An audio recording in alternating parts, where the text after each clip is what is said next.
It was definitely understood that we should proceed to organize our own units from top to bottom and build a distinctive army of our own as rapidly as possible. In America, the camps and depots filled. There was a great gathering of men. But the difficulties of making a new United States Army had proved to be beyond anyone's imagining. It was unthinkable that the young, proud American nation should consent to send her soldiers to fight under other flags. As the crises of 1918 developed, the Allies put every pressure on Pershing to change or moderate his plan. But Pershing was made of stubborn stuff.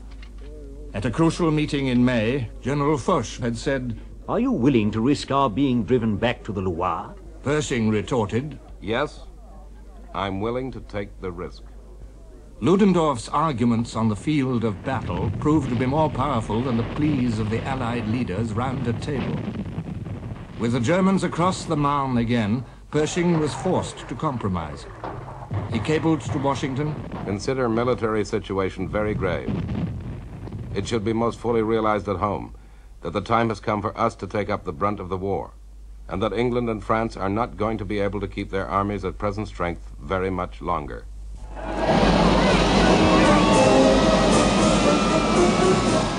Pershing agreed that 250,000 Americans should be brought to France in June, and another 250,000 in July.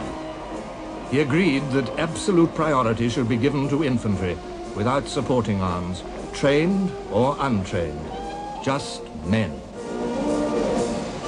Britain would find the shipping. 56% of these men were carried in British ships.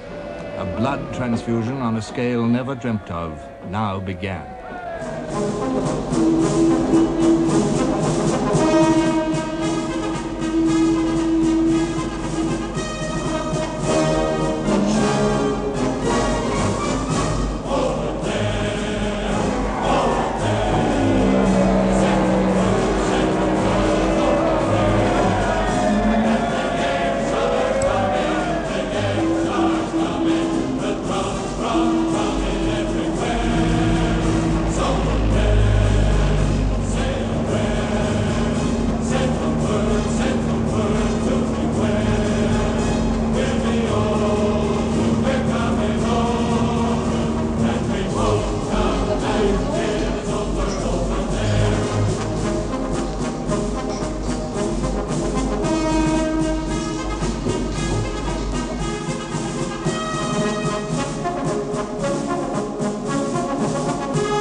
Pershing gained 1 point.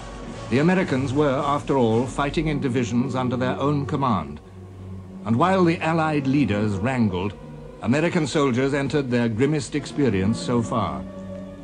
On June the 6th, the American 2nd Division, half of it Marines, attacked at Belleau Wood. We got into the edge of the woods, and we dug in, and we took position there. But the difficulty with Belleau Wood was you never knew where the front was.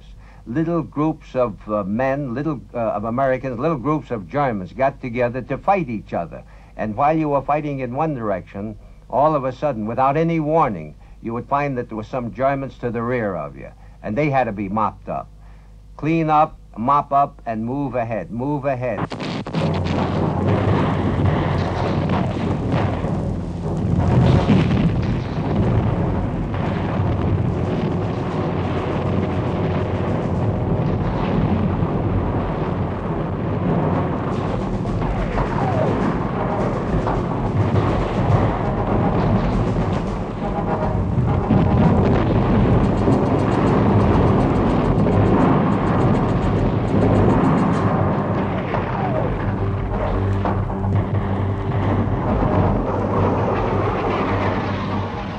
In open order and in mass, the The Americans lost heavily at Belleau Wood, but they were not to be denied. As their first wounded came back, khaki figures among the blue of the Frenchmen, a French nurse said to one of them, "Surely you're an American." He replied, "No, ma'am, I'm a Marine." There were 3 American divisions in battle now, and infinite promise behind them. But still it was German plans which would decide where and how the next battle would be fought. It was not an easy decision. A German commander wrote, "Our casualties were increasing alarmingly. Ammunition was running short, and the problem of supply became more and more difficult. It became all too clear that action so stubbornly contested would never enable us to capture Paris. In truth, the brilliant offensive had petered out." What should the Germans do? Ludendorff, planner and organizer of their great offensives, was in a cruel dilemma. His main intention was still to attack the British front, but meanwhile there was the temptation of repeating a crushing blow against the French army. Ludendorff became entangled in his own web. He temporized. The temptation was too strong. He decided to attack the French again. The first day's advance, on June the 9th, was 6 miles deep, and the Germans took 8,000 prisoners. The next day, they advanced another 2 miles.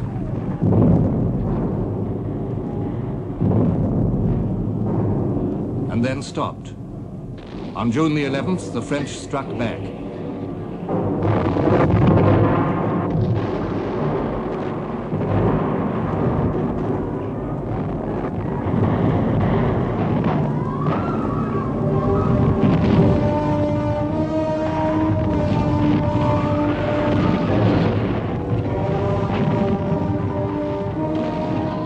Two American divisions formed the spearhead of their attack, supported by nearly 150 tanks and by low-flying aircraft.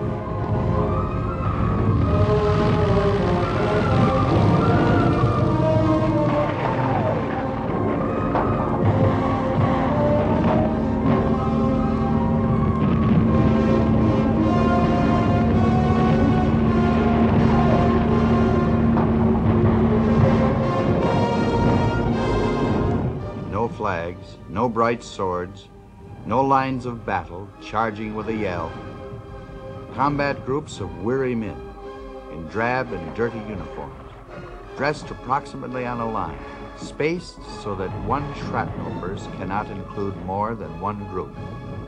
Laden like mules with gas masks, bandoliers, grenades, trudging forward without haste and without excitement, they moved on an untidy wood where shells were breaking.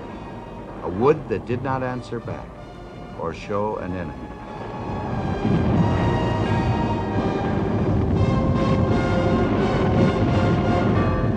The French attack did not go far, but it did its work. The Germans were halted, and Ludendorff surveyed the results of another precious month that had gone by without producing victory. At the moment, there might be 20 American divisions in France in all, more than I had believed possible. And not only had our march superiority in the numbers of divisions been cancelled, but even the difference in gross numbers was now to our disadvantage. It was for this reason that America became the deciding factor in the war.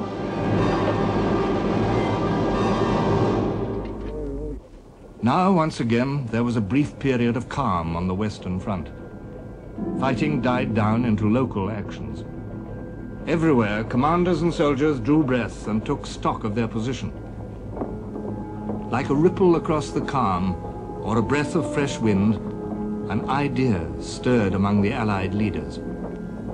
General Foch recorded, "I did not lose sight of the offensive task for which the Allied armies must at once get ready, and which ought to be undertaken as soon as possible, since it was only by offensive action that they could bring the war to a victorious conclusion." On June the 28th, Foch met Haig, who wrote in his diary, "I told Foch of 2 small offensive projects which I contemplated carrying out, if the military situation allowed. I was pleased at my holding offensive intentions at the present time."